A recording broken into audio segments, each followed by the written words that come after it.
casita de paja es de oro. Si quieres empleo seguro, paga de eternidad y libertad, este es el sitio. Hay todo tipo de tarea en curso. Y sobre todo, si quieres contribuir a nuestro sello de libros en alguna de las facetas que se están necesitando, libros ligados, aparte de la poesía, ligados a la sanación espiritual, a la medicina sagrada, en fin, a la gnosis crística, a la tradición primordial, en un conjunto, a la ciencia de vida, incluyendo algunas traducciones de títulos que me parecen ineludibles y que serían inéditos en nuestro idioma. Pues bien, puedes hacerlo de muchas maneras distintas a través de nuestra asociación. No te cortes y gracias. El artificio parte de la reivindicación o del afianzamiento de la separación, del sentimiento de separación del yo. Esto es Lucifer. Parte de esa desobediencia y en consecuencia reivindicación de una supuesta independencia, creerse independiente. Esto ya es una primera creencia que puede solidificarse. Luego mi palabra cae en error porque ya no emana de la vibración original, de la verdad frontal. En la palabra original hay ese inmediato esa inmediata relación entre el contenido, ¿no?, entre la forma, una letra, por ejemplo, y todo lo que vehicula, todo su significado pleno. Bueno, luego están mis actos que responden solo de mis creencias. Y estas creencias van a orientar mis pensamientos, mis sentimientos y mis deseos. Y este nivel de creencias es el que, si no nos damos cuenta o si no deseamos cambiarlo, nos cortan separan el nivel de la mente del nivel ese superior de la conciencia pura. O sea que obstruye el paso entre la conciencia pura y la mente. Por eso acaba la mente tomando el mando en vez de ser un instrumento ejecutor de esa conciencia pura, ella misma en realidad informada por lo que se ha llamado con las tradiciones el ángel, en el sentido de la emanación directa divina del centro, causa de todas las cosas. Entonces tengo esos pensamientos y sentimientos y deseos orientados por mis creencias y que acaban en actos, pero invierto la cosa y en vez de buscar la causa real interiormente, por indagación interior, voy a buscar fuera a culpables o a cómplices, apoyándome en las ciencias, en recetas, etcétera, métodos que son externalizados, en opiniones de los demás, en toda la colección de sistemas de pensamiento y de conocimientos que han podido acumular los hombres a través de los siglos, etcétera.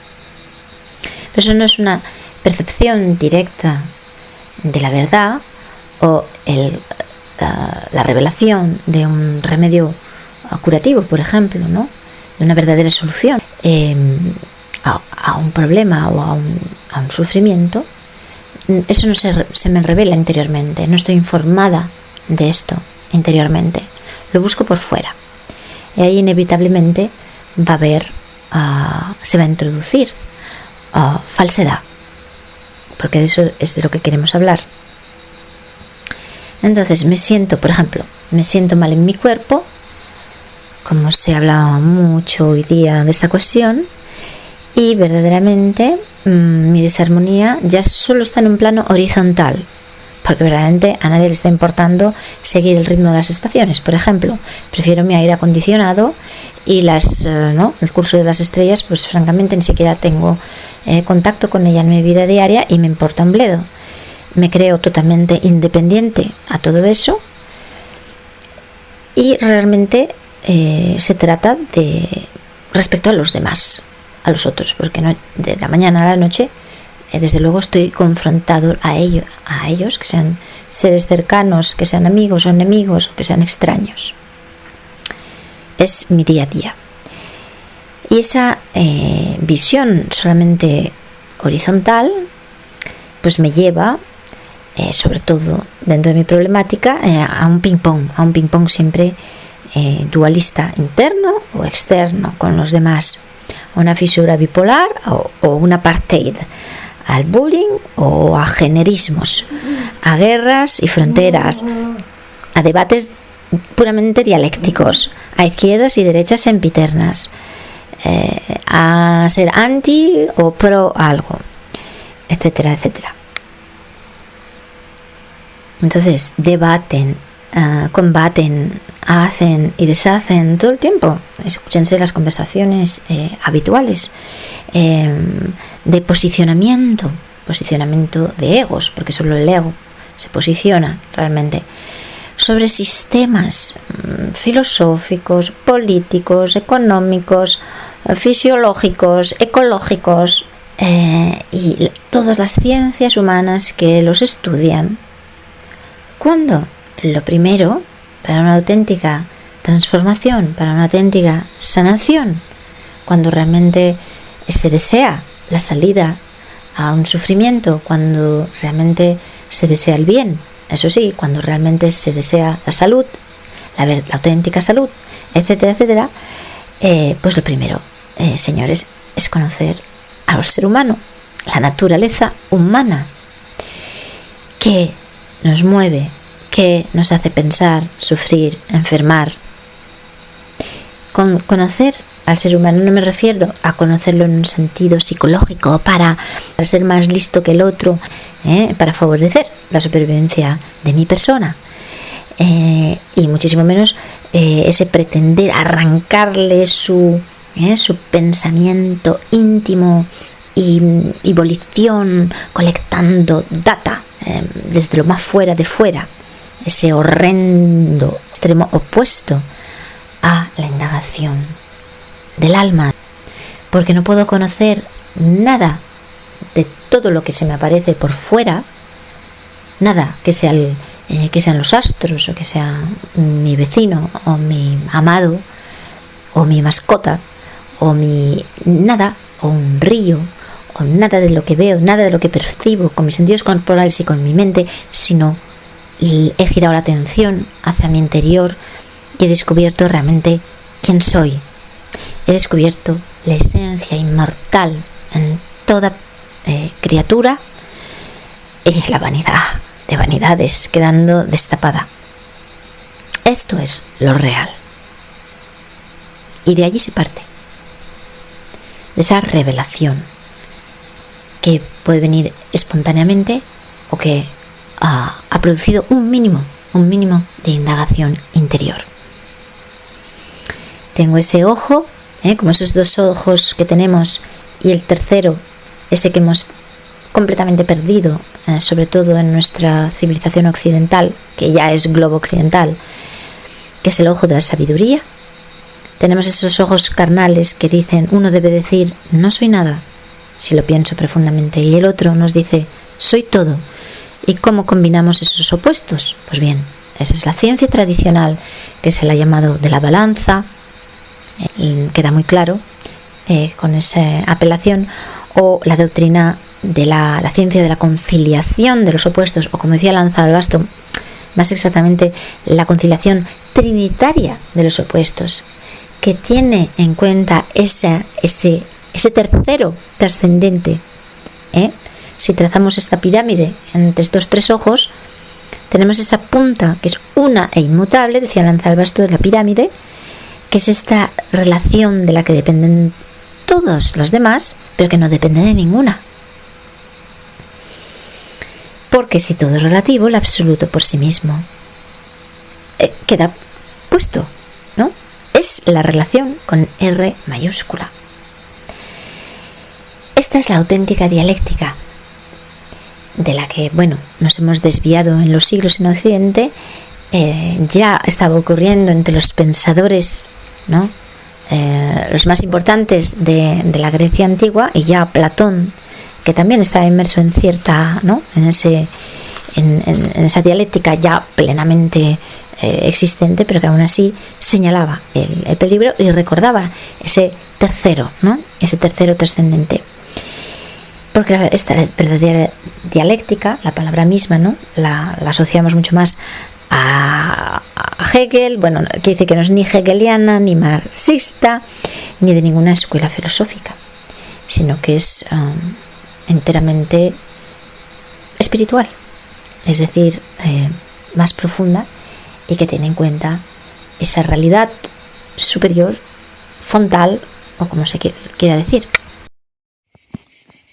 El otro día me llamaron coherente, y lejos de tomármelo como un halago, más bien casi me ofende. ¿Por qué? Pues porque la coherencia no está entre las cualidades que tenga yo en gran estima. Se puede pensar que es un valor positivo, que haya una concordancia entre tu discurso y tu forma de actuar. Pero eso sería si primero fuera lo uno, es decir, el pensamiento, y luego lo otro, la acción. Pero hace tiempo que me di cuenta de que actuamos al revés. Primero hacemos, movidos por fuerzas contradictorias, espontáneas, impulsivas, emocionales, también mentales. Y después, en torno a eso, construimos un discurso con una solvencia increíble que puede hacer llegar a parecer que tenemos motivaciones refinadísimas para actuar como lo hemos hecho. De esta manera, la razón, esa herramienta que muchos consideran la quinta esencia del desarrollo del ser humano, queda como un ente elevado, ¿no? La razón nos guía y hay que ser razonable, y esto lo he pensado muy bien antes de hacer y tal, porque hemos llegado a un grado de sofisticación en el argumento, en la capacidad de argumentar, que puede hacer parecer a la razón como ese gran logro de la mente y del ser humano.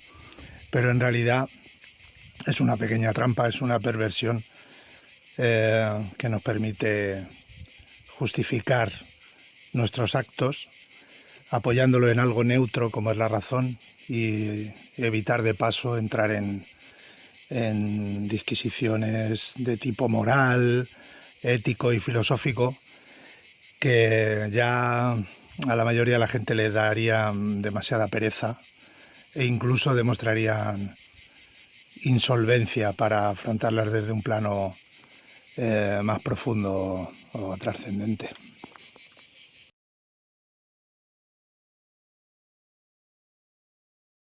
Y con esto escapa a todo sistema, a todo, porque ese es el problema, encerrarse en sistemas de pensamiento, por ejemplo. Entonces es un punto muy importante para nosotros occidentales, y que sigue, bueno, siendo la clave un poco de todo. Vamos a ver cómo resumir la cuestión. Sin duda, ¿no? En el siglo XVII, con pensadores como Descartes y Spinoza, que se inspiró muchísimo de él, pero que tuvo su propio impulso, y que han sido tan determinantes para la historia del pensamiento occidental, sin duda tuvieron una respuesta clara y muy justificada a las aberraciones que durante siglos, ¿no? Se habían cometido por parte de la religión iglesia, y que, pues eso, que no dejaban espacio al libre pensamiento, que fomentaban una obediencia sumisa o ciega en base al miedo y a otros afectos básicos, ¿no? Y esto sustentaba intereses políticos.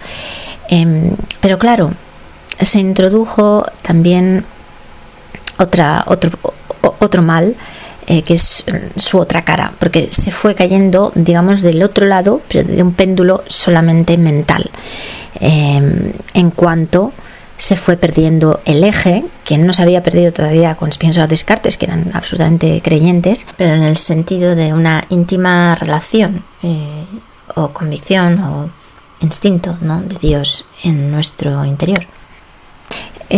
Pero con los siglos se fue perdiendo ese eje a Dios vivo, digamos, en nuestro interior, en el centro de todas las cosas, y la filosofía como ejercicio, ¿no?, como ciencia humana, se fue quedando como un ejercicio racional y quedó totalmente desgajada de la verdadera sabiduría, porque filosofía significa amor a la sabiduría, a la sofía, pero la sofía tiene esa parte celeste, celestial, no es una mera ciencia profana. Tener cuidado con estudiar a estos filósofos de hace tantos siglos con el vocabulario, porque para el hombre de hoy no significa, por ejemplo, lo mismo la palabra razón que para Spinoza. Y esto es fundamental, porque en Spinoza todavía, cuando usa la palabra razón, no es una razón racionalista, vamos a decirlo así, sino que todavía se parece mucho más, se podría sustituir a la palabra conciencia, porque para Spinoza se trata de un camino de toma de conciencia y de que en realidad ver que la libertad se fundamenta sobre la aceptación de lo que es, en cualquier caso, para un hombre en ese siglo todavía en contacto con el espíritu, la palabra razón no está degradada a un ejercicio cerebral y racionalista. Entonces, ese dualismo aprisionador, entonces, en el que se cae porque se va de un lado del péndulo a otro, solo puede resolverse por lo que se llamaba antiguamente la ciencia de la balanza, precisamente por eso, manteniendo ese eje, o lo que se ha llamado también en nuestra tradición la filosofía de la conciliación. Nicolás de Cusa y algunos otros representantes de ellos de esto, y Lanzalbasto lo volvía a apuntar. Tuve la intuición temprana de esa necesaria conciliación, y él decía trinitaria, de los opuestos precisaba, ¿no? En efecto, porque si bien, como decía Spinoza, era importante que nuestra inclinación, nuestras acciones se funden, ¿no?, sobre una íntima convicción, no solamente sobre creencias inducidas que van a suscitar tarde o temprano intolerancia o fanatismo, como se ve mucho en la historia, y error, ¿no?, error dentro de sistemas de pensamientos.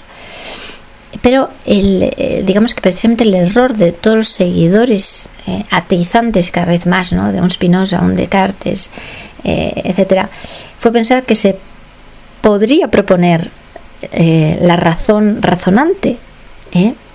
Asociaban esta íntima convicción a una razón razonante, y se fue perdiendo una convicción íntima relegada a la trascendencia, al intelecto puro, como se decía en nuestra tradición, a la conciencia o a la mente-corazón, como se dice en Extremo Oriente, como preferáis decirlo, pero con ese pensamiento siempre religado al cosmos, como lo indica la vaca sagrada con sus cuernos, ¿no? Para el hindú es una realidad terrestre, y fíjense cuán terrestre en la vaca, que da tanta leche y alimenta los cuerpos sobre la tierra, pero sin embargo tiene sus cuernos apuntando siempre al cosmos.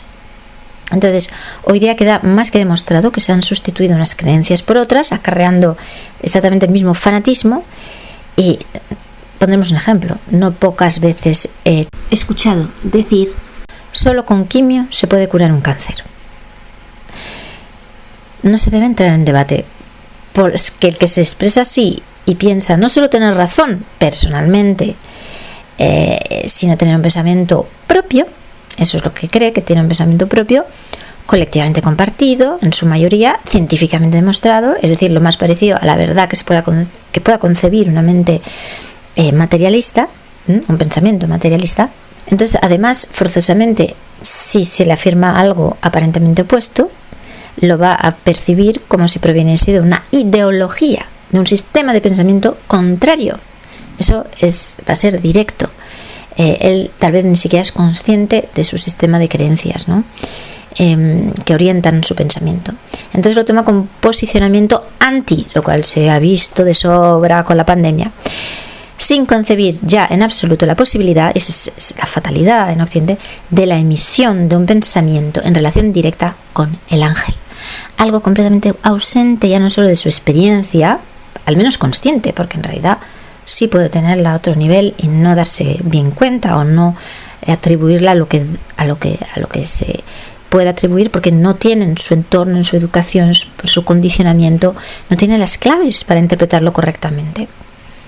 Entonces, esta recepción del íntimo comunicado del ángel es la que no me hace depender de los conocimientos, de los pensamientos y de las opiniones de orden solamente humano, entonces sujetos al error, sean colectivos o sean personales, y de todo lo que está influenciado, ¿no?, por esas nubes, descargamos de esas nubes que representa el pensamiento del momento, las influencias de moda, etcétera, ¿no?, y no se sustentan en nada relegado a lo eterno, a lo verdaderamente real, ¿no?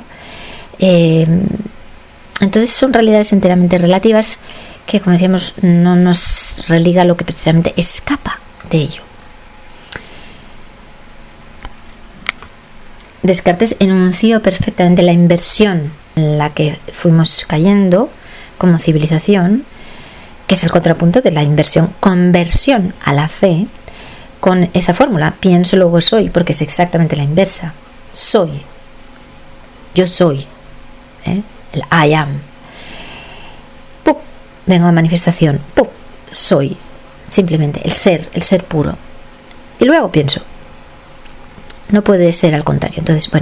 Entonces se inauguró la crítica, fijaos, la crítica liberal, las revoluciones por ideología.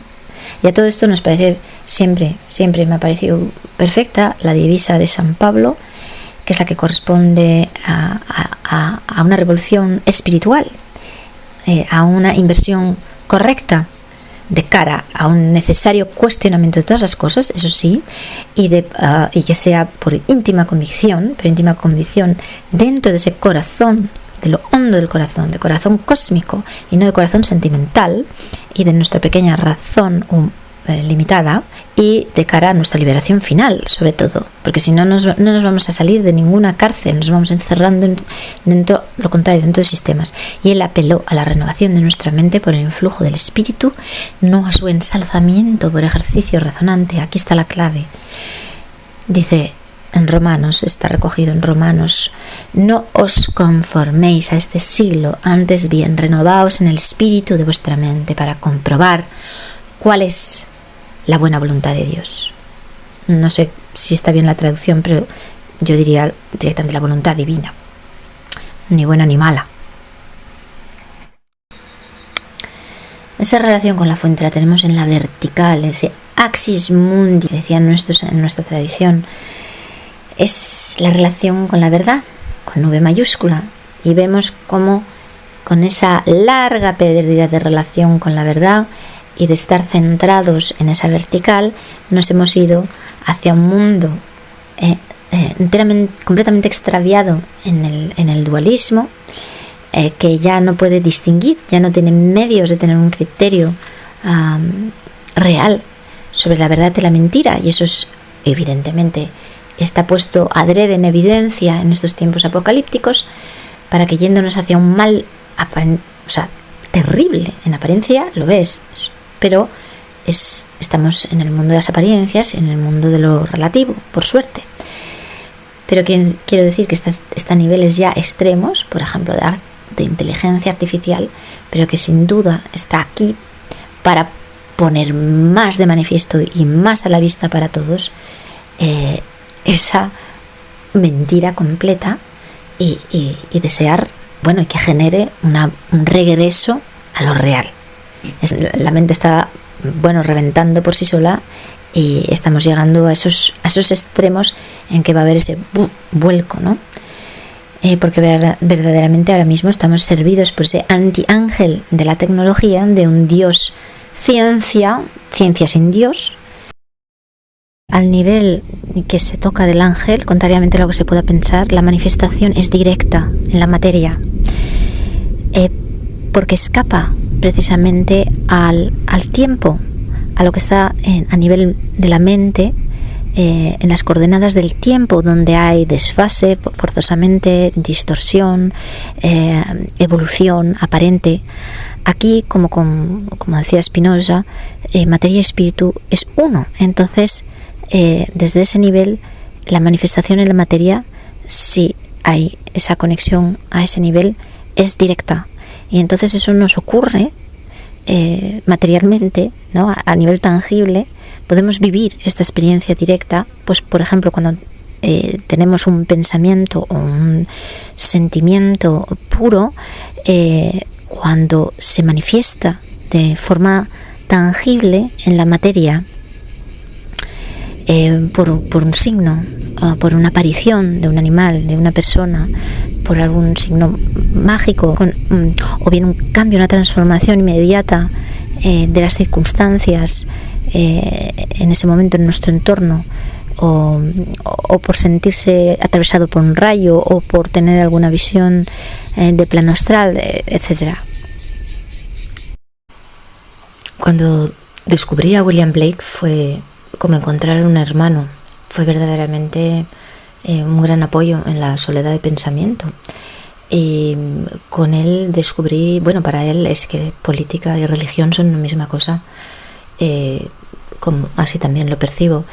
Y con él también descubrí como en su época habían habido todas esas sectas disidentes que, para lo que nos interesa en este vídeo, y resumiéndolo, bueno, pues hablaban de ese poder aterrador razonante, ¿no? El reasoning power, o directamente le llamaban, por ejemplo, la secta de los muggletonianos, el serpent, ¿no? Serpent reasoning. Y bueno, quedaba claro en su siglo como los que más se mantenían fuera de esto, de una manera u otra, y con ellos también descubrí lo que es la filosofía christian, es decir, que durante los siglos, ¿no? Se había mantenido una forma de pensamiento que escapaba a esa, como decía Muggleton, ¿no? Esa corrupción por el mundo de la razón humana. El hecho, para resumirlo, es que todos los, vamos a decirlo así, razonadores con el movimiento que se llamó de la Ilustración, en realidad de una falsa luz de esta inteligencia solo humana, se dedicaron a evacuar el espíritu y a negar la inspiración. Y con esto negaban la experiencia humana de otras personas, y viene a decir que negaban lo que no conocían ellos mismos, lo cual es muy fuerte, ¿no? Y sigue siendo así. Y por tanto, negando esa inspiración, negaban, sin darse cuenta, la conciencia individual, que quedó suplantada por ejemplo, la opinión pública. Eso es muy claro en esos conceptos de voluntad general, y bueno, ahí está un Rousseau a su manera, y muchos otros, ¿no? Precisaba William Blake, negaron la comunión de los santos y de los ángeles, despreciando la visión y fruición divinas. Y bueno, a mi modo de ver, la religión que rechazaron tanto, bueno, pues que es la religión de la mentira, de todas maneras, ¿no? La iglesia que rechazaron es la falsa iglesia, hecha de creyentes sumisos y ciegos, porque la auténtica iglesia, que es el cuerpo de Cristo, es una comunión de fieles a la ley universal, al amor universal, seguidores de una religión que podríamos resumir, que es una en el fondo, con sus diversas expresiones, y que podríamos llamar religión de la verdad. Y eso es así por siempre y para siempre. En verdad, estos razonadores ilustrados no hicieron más que ofrecer la otra cara, control y totalitarismo y legalismo. Bueno, lo que William Blake denunciaba con el deísmo, ¿no? Que los deístas en realidad tomaron el relevo cuando las iglesias de Estado estaban a punto de expirar, e instauraron, como es muy claro hoy día, pero ya se vio. Entonces, ya lo dijo una y otra vez William Blake, instauraron una nueva religión. El fondo que les animaba en realidad es moralista y es legislador. y todas sus defensas profanas no son racionales. No son racionales, son, ya lo han dicho muchos pensadores desde entonces, son una demonolatría. La división del trabajo, por ejemplo, no es algo racional, no es cierto.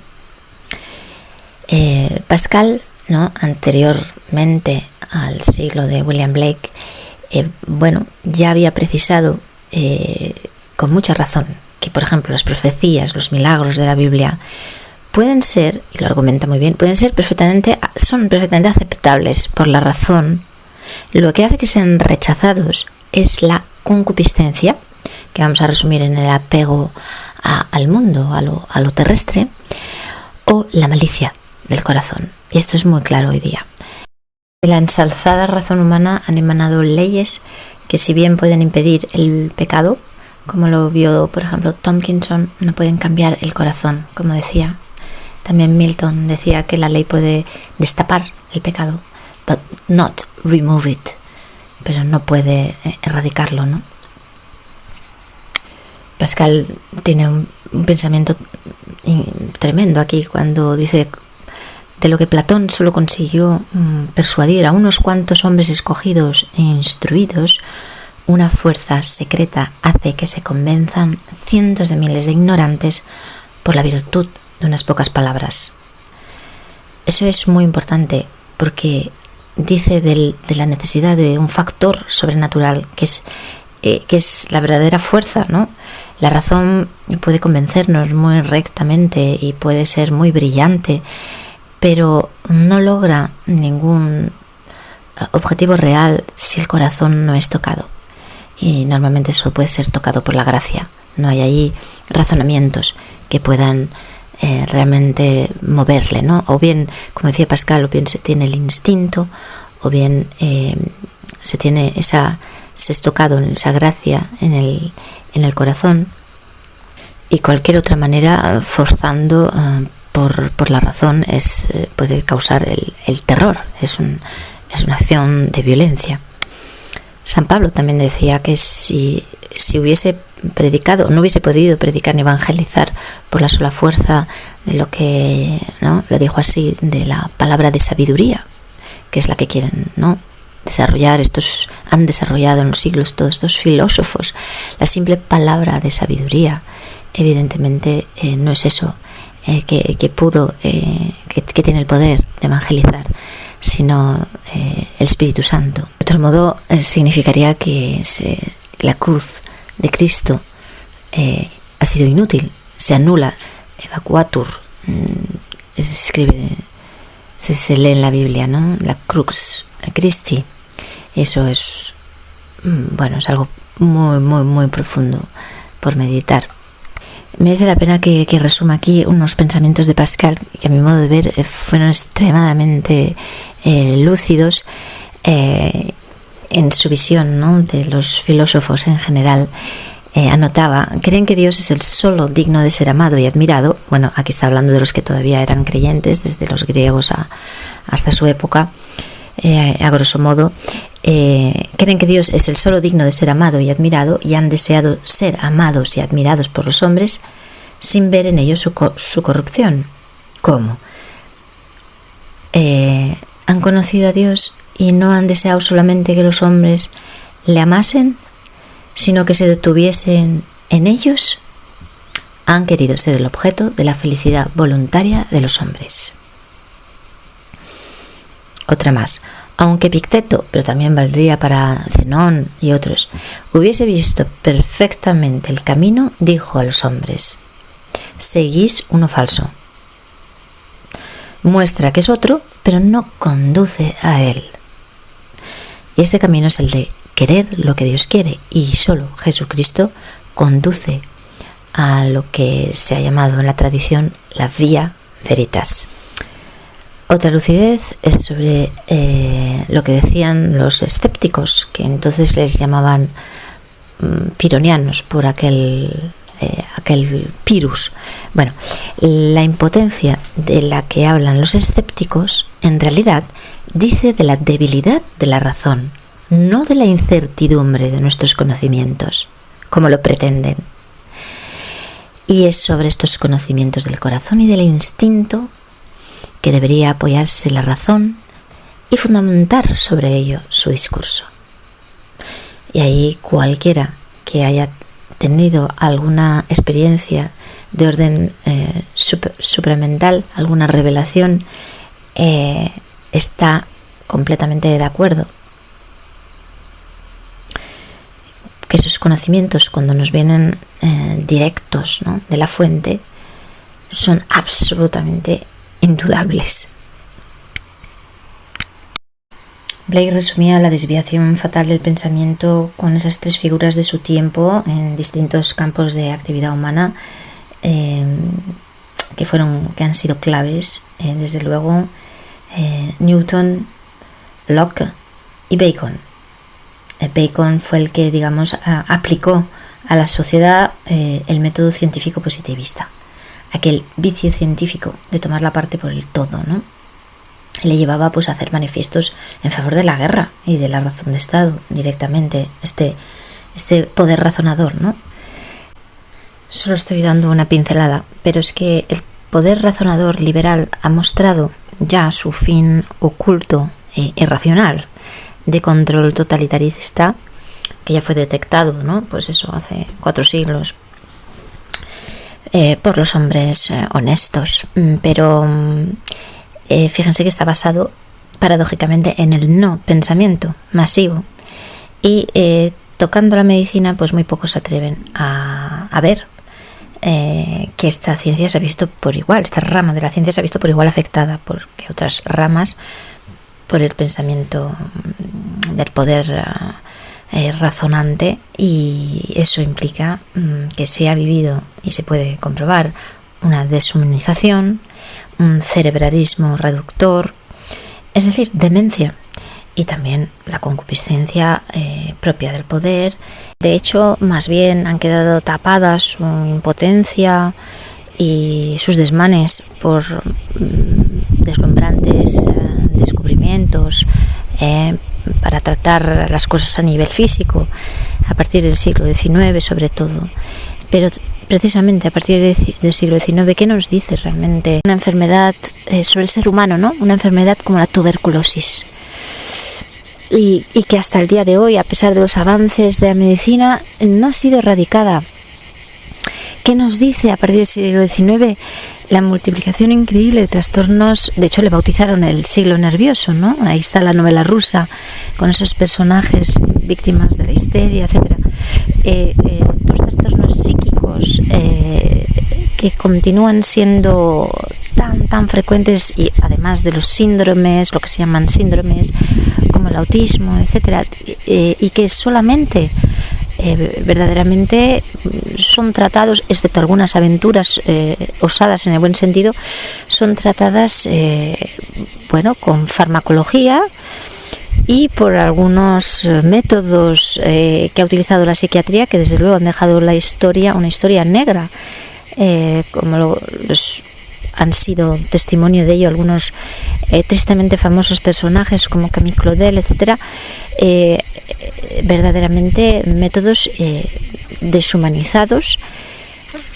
¿Qué nos dice tanta multiplicación de cáncer? ¿Basta realmente observar el comportamiento de las células, nombrar proteínas, acusar proteínas y tratarlo con quimio y con química? Todo. Es evidente la impotencia ahora mismo con enfermedades como el cáncer, como el Alzheimer, que se multiplican y que están presentes en temprana edad, etcétera. Realmente hay mucho por cuestionarse ahí.